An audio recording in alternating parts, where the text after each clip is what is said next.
Izin membacakan pertanyaan pertama, Ustadz. Tafadhal barakallahu Dari fikum. baik. Assalamualaikum warahmatullahi wabarakatuh, Ustadz. Sebagai seorang dokter, ya, dan setiap seorang dokter mempunyai ambisi dunia, di mana seorang dokter itu ingin kaya, ingin sukses secara karir, dan ingin dikenal dan banyak pasiennya. Mohon nasihat Ustadz, bagaimana kami sebagai dokter untuk menyikapi ambisi yang ada di hati kami ini.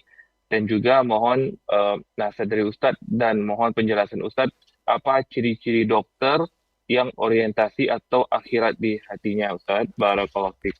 Masya Allah, barakallahu fiik. Nah, ahibati fillah,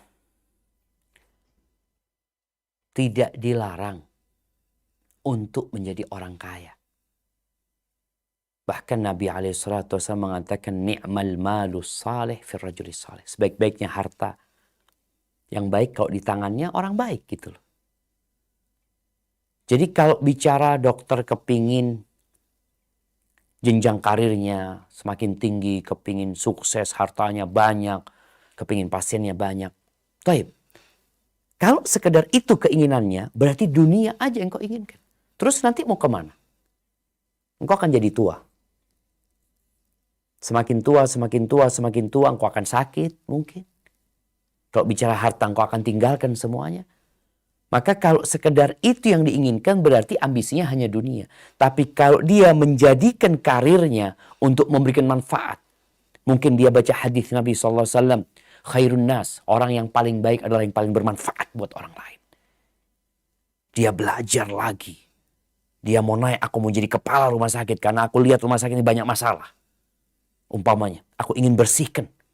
Aku ingin lebih sesuai dengan yang diridhoin Allah Azza wa Jalla. Ambisinya dia akhirat. Dia nyampe ke jabatan itu tapi ambisinya akhirat. Dia punya banyak pasien, dia punya banyak duit, tapi dia berpikir bagaimana pertama Anda memberikan manfaat kepada pasien. Yang kedua dengan harta yang Anda dapatkan dari pasien itu, ya untuk akhirat Anda. Untuk bangun ini, untuk bangun ini, untuk itu. Sebagian buat dunia silahkan. Makanya kan dikatakan kepada Qarun, wabtaghi fima ataka Allah ad-daral akhirah. Carilah dengan apa yang Allah berikan kepadamu, cari akhirat. Artinya dunia Allah kasih sama engkau, cari akhirat. Tapi engkau jangan lupa, engkau hidup di dunia. Engkau boleh punya mobil mewah, boleh. Punya rumah bagus, boleh. Silahkan. Kau mau makan enak, boleh. Jangan lupa. Itu. Jadi arahannya tadi yang pertama, carilah akhirat. Jangan lupa kehidupan di dunia. Silahkan engkau mau cari dunia untuk, bukan mencari, untuk menikmati dunia karena kau hidup di dunia. Yang ketiga, berbuat baik kepada orang lain. Allah kasih harta sama engkau, bukan untuk engkau timbun. Tapi berbuat baiklah sama orang lain. Karena sejatinya yang kasih rezeki itu Allah Azza wa Jal. Jadi sehingga kita sadar mau kemana sih? Ya Allah jamaah. Nabi SAW menggambarkan ya. Beliau pernah bertanya kepada sahabat yang namanya Sufyan. Ad-Dhahak bin Sufyan. Sufyan. Dhahak. Engkau makan apa? Kata dia. Makan apa? Kata dia. Daging sama susu. Terus jadi apa? Jadi apa tuh dagingnya? Kadang kalau kita masuk ke restoran. Ya steak. Kemudian minumnya susu apa sudah. Nabi bertanya kemudian jadi apa? Dhahak mengatakan ilama qad alimta ya Rasulullah. Malu Dhahak mau ngomong jadi apa itu? Menjadi sesuatu yang kau sudah tahu ya Rasulullah. Kata Nabi SAW, Inna allaha daraba mat'am ibn Adam mithalan di dunia. Allah jadikan makanan manusia itu seperti kehidupan dunia. Tadi, mau sukses seperti apapun, engkau akan hilang. Engkau akan ditandu, ditaruh di sebuah lubang, ditinggalkan sama istri, sama anak-anak, sama semua orang, sama pasien-pasienmu kau ditinggal. Engkau sendirian di sana. Kalau bicara tanda orang ambisinya dunia, sering ngomong dunia. Itu tanda, oh ini, itu urusannya dunia, obrolnya dunia. Kalau nanti mau ngobrol di grup tentang urusan dunia, lalu ada yang mengingatkan urusan akhirat, bakal marah mereka. Ini grup bukan urusan agama ya. Itu tanda orang ambisi dunia. Yang kedua, dia berlebih-lebihan dalam menikmati dunia dan lupa berbagi dengan sesama. berlebih-lebihan ya. Mungkin dia sodakoh, tapi sodakohnya dikit. Kadang-kadang sodakohnya supaya nggak disebut bakhil aja. Tapi kalau urusan dunia, Allah, mungkin dia beli mobil anggap harga 5M, sodakoh 10 juta. Bandingkan 5M mobil dia dengan sodakoh dia 5 juta atau 10 juta. Anggap 100 juta. Berapa persen gitu. Maka di sini seorang kalau kepingin tahu dia seperti apa dengan dunia, bagaimana obrolan dia, dan bagaimana dia bersikap dengan harta yang Allah berikan kepada dia. Hadza wallahu a'lam bissawab. Nah. Masya Allah, jazakallah khairan Ustaz. Selanjutnya kami persilakan yang sudah resen. Yang pertama kepada Bu Puji Astuti kami persilakan mohon disampaikan pertanyaan dalam waktu yang singkat. Tafadhol, Bu Puji Astuti, di unmute, silakan. Afan. Assalamualaikum warahmatullahi wabarakatuh, Ustaz. Waalaikumsalam warahmatullahi wabarakatuh. Ahlan wa sahlan. Naam, tafadhal. Kaifa haluka, Ustaz? Alhamdulillah bikhair wa afiyah. Barakallahu fiik. Mohon izin, Ustaz, mohon maaf kalau pertanyaan Ana keluar dari materi. Bagaimana saya menyikapi untuk beberapa bulan ini, Ustaz, saya sholat harus dengan duduk. Itu rasanya sedih, Ustaz. Dan apakah sholat Ana afdol juga, Ustaz? Karena ada sakit yang di lutut yang memang tidak bisa dilipat, Ustaz, itu. Allah. Jadi bagaimana Ana menyikapinya, bagaimana Ana sebenarnya saya juga ingin, Ustaz, sujud di atas sajadah, tidak sujud di atas kursi. Mohon pencerahan dan nasihatnya, Ustaz, agar Ana bisa ikhlas dan sabar menghadapinya. Jazakallah khairan, barakallah fiik, Ustaz. Wa fiik wa barak, wa fiik wa barak. Subhanallah jamaah. Ya, itu dunia. Ada sehat, ada sakit. Dan buat yang sedang sakit ya, engkau lihat kepada nikmat yang banyak yang Allah berikan kepada kita. Lihatlah kepada yang lebih parah. Kalau tadi ibu masih bisa sholat duduk, ada yang gak bisa duduk. Gak bisa duduk. Dia harus berada di atas ranjang. Dia tidak bisa kemana-mana kecuali ada yang menggendong. Maka ini menjadi salah satu motivasi seorang hamba untuk bersyukur sama Allah SWT. Lihat kepada yang di bawah. Kalau bicara bagaimana dengan sholat dia yang duduk. Kalau sebelum sakit sudah sholat berdiri, sholat seperti biasa, maka subhanallah dia akan ditulis sholat berdiri ketika dia sakit. Biasa dia sujud di tanah, di bumi, maka ditulis dia sujud di tanah, di bumi. Ini kalau dia memang orang yang sebelum sakit dia sudah taat sama Allah. Berbeda dengan ada orang yang gak pernah sholat. Lalu Allah kasih ujian, tabrakan, dia sadar, ya baru mulai dia sholat. Ya sudah, dia akan dihitung sholatnya ya sholat duduk tadi. Karena memang dia gak pernah sholat berdiri. Maka insya Allah buat ibu yang bertanya, apa yang dirasakan ibu gak lama ibu. Ya, bentar lagi semua yang sedang sakit akan hilang penyakitnya karena dia akan berpindah kepada kehidupan selanjutnya. Tinggal bagaimana memanfaatkan waktu yang ada untuk bersyukur kepada Allah, berzikir kepada Allah dan beribadah yang baik. Dan kalau datang perasaan yang kadang-kala membuat hamba tidak mau bersabar, ketahuilah ada yang lebih susah, ada yang lebih parah hidupnya, dan alhamdulillah masih ada nikmat lain yang Allah berikan kepada ibu. Salah satunya adalah nikmat masih ingat sama Allah Azza wa Jalla, dan itu nikmat yang agung sekali ya. Barakallahu fiik. Nah. Waalaikumsalam, Ustaz. Izin bacakan pertanyaan selanjutnya. Assalamualaikum warahmatullahi wabarakatuh. Ustaz, semoga Ustaz selalu dalam keadaan sehat walafiat, tetap perlindungan Allah Subhanahu wa taala. Amin ya rabbal alamin. Izin bertanya Ustaz, bagaimana agar dunia tidak di hati kita, di mana sekarang semua hal diukur dari dunia. dan apa saja latihan yang bisa kita lakukan untuk melatih hati kita agar ambisi terbesar kita adalah akhirat bukan dunia. Jazakumullah khair. Jazakumullah khairan. Barakallahu fiik. Ahibati fillah. Berbincang tentang dunia bukan berarti Muslim itu miskin. Enggak. Tapi bagaimana dunia ini tidak menjadi ambisinya. Engkau ngelihat ada orang punya motor bagus, aku kok kepingin motor, umpamanya. Engkau kepingin motor juga. Ada orang punya mobil, engkau juga kepingin mobil. Tapi tinggal yang perlu disetting ini ambisi dan tujuan. Makanya nggak benar juga dunia ditinggalkan gitu. Kita hidup di dunia, makanya doanya kita apa? Rabbana atina fid dunya hasanah. Kita minta.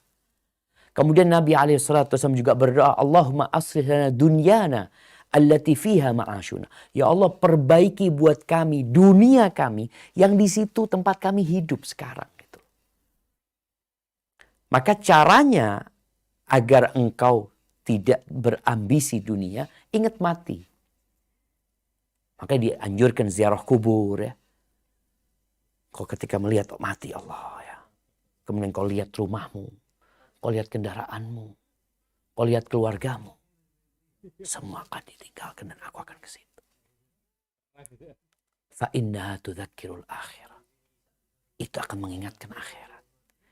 Kemudian agar kita tidak berambisi dunia, tidak memandang kepada yang lebih kaya, tapi memandang kepada yang lebih kurang dari kita. Supaya kita, alhamdulillah, kita akan bersyukur kepada Allah SWT. Duduknya cari orang-orang miskin. Kumpul sama mereka. Itu untuk melatih hati kita. Kemudian sering membaca Al-Quranul Azim. Di sini ada petunjuk. Seperti tadi kita lihat bagaimana penghuni dunia ketika ditanya di akhirat berapa hari hidup. Sehari atau setengah hari. Atau sebagian hari.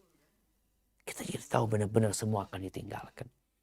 Kemudian banyak berzikir mengingat Allah Azza wa Jalla. Karena orang yang berzikir, beristighfar, mohon ampun sama Allah, tadi noktah-noktah hitam di jantungnya itu akan hilang. Dia akan seger kembali, dia akan memandang ada kehidupan setelah kehidupan ini. Aku akan ambil dari kehidupan dunia ini secukupnya dan aku akan kirim yang aku inginkan sebanyak-banyaknya untuk kehidupan di akhirat nanti. Hadza wallahu a'lam bissawab. Na'am. Insyaallah, jazakallah khairan Ustaz atas jawabannya. Pertanyaan selanjutnya dari Dr. Erika di Jogja. Assalamualaikum warahmatullahi wabarakatuh Ustaz. Semoga Ustaz berada dalam keadaan sehat walafiat dengan Allah Subhanahu wa taala dan juga tim yang bertugas pada sore ini. Izin bertanya Ustaz, kalau ada pasien meninggal saat kita sedang melakukan tindakan dan insya Allah kita sudah melakukan sesuai dengan kemampuan kita yang pasti sangat terbatas, bagaimana cara kita meminta pengampunan dari Allah dan keridaan dari pasien dan keluarga? Misalnya itu kejadian di masa lampau dan kita tidak tahu lagi nama dan alamatnya. Kepada Ustaz. Masya Allah, barakallahu fiik. Nah, ahibati fillah. Di dalam agama kita itu kasus pembunuhan ya. Itu ada 3 macam. Ada membunuh dengan sengaja, ada membunuh tidak sengaja, ada membunuh karena salah. Hukumnya sendiri-sendiri. Apabila seorang dokter menangani pasien yang tujuan dia sejatinya tidak ada untuk mematikan itu pasien. Sehingga nggak ada tujuan membunuh sama sekali atau mematikan dia. Tujuan dia bagaimana pasien ini selamat dan hidup bersama keluarganya. Apabila itu yang menjadi tujuan dia pada hakikatnya, insya Allah nggak ada dosa buat dia. Bahkan dia berusaha untuk menyelamatkan pasien itu. Namun apabila ada keteledoran dari dia, maka mau tidak mau dia harus menebus kesalahan itu. Dengan cara meminta maaf kepada pasien itu atau kepada keluarganya. Atau kalau nggak tahu ya sudah kita mendoakan mereka. Jamaah. Karena sejatinya semua akan dimintain pertanggungjawaban. Dan boleh jadi keteledoran itu nanti masuk kepada membunuh seperti sengaja, tidak seperti sengaja. Ada membunuh sengaja, seperti sengaja, dan ada membunuh yang salah. Membunuh yang seperti sengaja itu orang yang nabrak. Tahu-tahu ada orang lewat, dia tabrak. Karena keteledoran dia, akhirnya orang itu meninggal dunia. Maka dia ada beberapa hukum yang berkaitan dengan dia ya. Salah satunya membebaskan budak ya. Kemudian nanti ada yang berkaitan dengan berpuasa 2 bulan berturut-turut ya. Ada beberapa hukum yang berkaitan dengan itu. Tapi insya Allah apabila seorang dokter sudah melaksanakan tugasnya dengan baik dan semua sudah disampaikan kepada pasien juga. Karena Anda lihat sebelum diambil tindakan itu ada tanda tangan ya. Keridhaan pasien itu. Karena sudah dikasih tahu ini kemungkinan selamatnya 70% ya. Tapi ada kemungkinan gagal. Dan dokter itu sudah berusaha semaksimal mungkin. Insya Allah nggak dosa. Yang ada adalah pahala buat dia insya Allah. Hadza wallahu a'lam bissawab. Na'am. Masya Allah, jazakallah khairan, Ustaz. Mungkin lanjutkan sedikit pertanyaan tadi, ini berhubungan dengan kita kami sebagai dokter jantung, Ustaz. Kadang dalam melakukan tindakan pertolongan pada pasien, kita di saat tindakan kita dihadapkan beberapa pilihan tindakan ataupun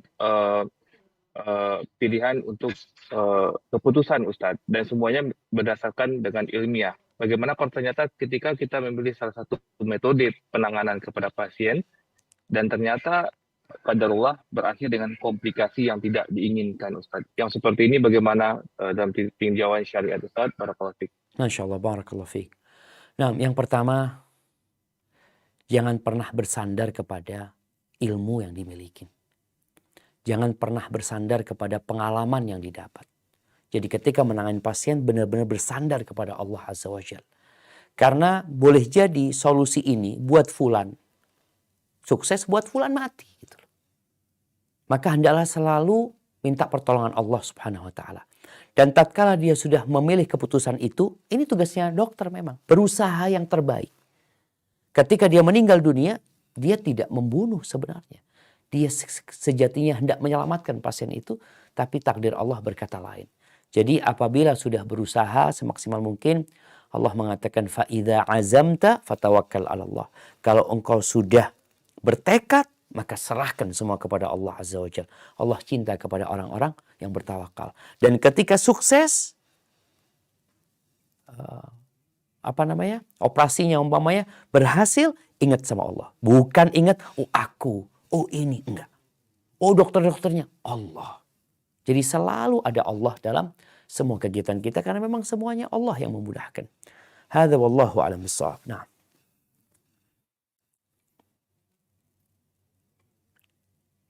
Alhamdulillah. Baik, mungkin 2 pertanyaan terakhir karena mungkin saya sudah dekat dengan maghrib. Mungkin kami persilakan dulu untuk yang sudah resen kepada Pak Ferry. Tafadhol Pak, disampaikan pertanyaan dengan singkat. Silakan di-unmute Pak Ferry. Silakan Pak Ferry.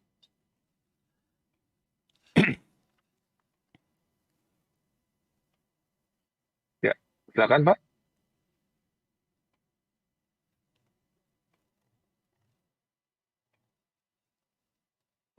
Baik, sepertinya tidak jadi. Kita lanjut kepada Ummu Nur. Tafadhol Ibu Ummu Nur, silakan untuk menyampaikan pertanyaannya secara singkat. Assalamualaikum warahmatullahi wabarakatuh, Ustadz. Waalaikumsalam warahmatullahi wabarakatuh. Sebelumnya, terima kasih Ustadz Barakallahu atas segala ilmu yang diberikan. Semoga Ustadz dan keluarga selalu dirahmati para tim kajian dan juga seluruh umat Islam. Afwan izin bertanya Ustadz perihal menyucikan harta. Salah satu menyucikan harta itu kan dengan melakukan membayar zakat ya Ustadz ya. Nah. Bagaimana jika kita membayar zakat itu kita memberikan yang lebih diutamakan itu kan ke kerabat ya Ustadz ya. Nah.